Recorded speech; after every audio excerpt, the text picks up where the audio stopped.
నమస్తే, నేను మీ సుధాకర్. జనసేన పార్టీ భారతదేశంలోనే 100% స్ట్రైక్ రేట్తో పోటీ చేసిన అన్ని సీట్లు గెలుచుకొని చరిత్రలో నిలబడిన పార్టీ జనసేన పార్టీ. అలాంటి పార్టీకి ఇప్పుడు కష్టకాలం వస్తుందా? ముందు పార్టీ గ్రాఫ్ పడిపోతుందా అంటే ఒక జన సైనికుడిగా నా ఆవేదన, బాధ అదే అనిపిస్తూ ఉంది.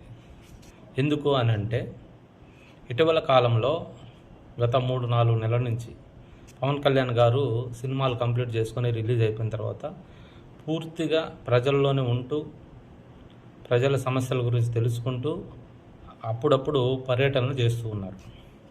ఆ పర్యటనల సందర్భంగా ఆయా సందర్భాల్లో అక్కడ ప్రెస్ మీట్లు పెట్టి మాట్లాడే విషయాల్లో కానీ, ఆ పర్యటించే విధానాల్లో కానీ చేయటం, వాటిని మూలంగా కొంతమంది పవన్ కళ్యాణ్ గారేమో పూర్తిగా పరిజ్ఞానంతో, అవగాహనతో మాట్లాడుతున్నారు.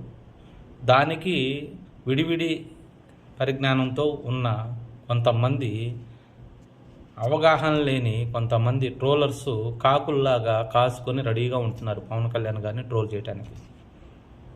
అయితే ఆ ట్రోల్స్ని మళ్ళీ ఇంకొకసారి వారానికో 10 రోజులకో పవన్ కళ్యాణ్ గారు ఎక్కడైతే పర్యటన చేస్తారో ఆ పర్యటనలో మీడియా వాళ్ళు మొన్న జరిగిన ట్రోలింగ్ గురించి మీడియా వాళ్ళు పవన్ కళ్యాణ్ గారిని అడిగినప్పుడు ఆయన వివరిస్తే తప్ప ఈ ట్రోలర్స్ నోరు ముచ్చే పరిస్థితి లేదు. మనకి జనసేన పార్టీ కేంద్ర కార్యాలయం నుంచి ఎప్పుడైతే ట్రోలర్స్ ట్రోల్ చేయడం స్టార్ట్ చేస్తారో ఆ రోజు ఈవినింగో నెక్స్ట్ డేనో ఒక పూర్తి అవగాహనతో పరిజ్ఞానంతో ఒక ప్రెస్ మీట్ పెట్టి ఆ ట్రోలర్ని నోరు మూపించే పరిస్థితి లేకపోవడం వల్ల పవన్ కళ్యాణ్ గారే మళ్ళీ వివరించి చెప్పేంత వరకు ఈ ట్రోల్స్ సాగడం వల్ల మనకి జనసేన పార్టీకి జరగవలసిన నష్టం పూర్తిగా జరిగిపోతూ ఉంది ఈ 1 వీక్లోనే. ఎందుకంటే పవన్ కళ్యాణ్ గారు పూర్తిగా అవగాహనతో నిజం మాట్లాడినా సరే, ఈ రోజుల్లో మన మానవ జీవితం, మనిషి పరిస్థితులు ఎలా ఉన్నాయంటే, మైండ్ సెట్ ఎలా ఉందంటే, అబద్ధాన్ని త్వరగా నోట్లో వేసుకొని మనకు మిఠాయిలాగా సపరించి మింగేసే పరిస్థితులు. నిజాన్ని నువ్వు ఎంత వివరించి చెప్పినా దాన్ని ఇదేంటి, ఇది అలా ఉంది, ఇలా ఉంది అని పరిశీలించి కొంచెం తీసుకొని నోట్లో పెట్టుకొని తర్వాత నిదానంగా తింటారే తప్ప, అలాంటిది నిజానికి అబద్ధానికి ఉన్న తేడా అది. అబద్ధం తొందరగా, ట్రోలింగ్ అనేది తొందరగా ప్రజల్లోకి వెళ్ళిపోతుంది.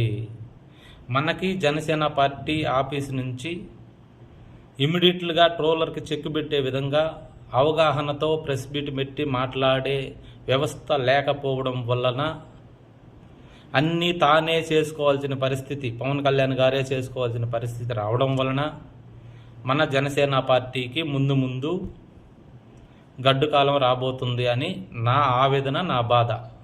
మళ్ళీ చెప్తున్నా, ఓన్లీ నా మనసులో ఉన్న ఆవేదన మాత్రమే ఇది. నమస్తే.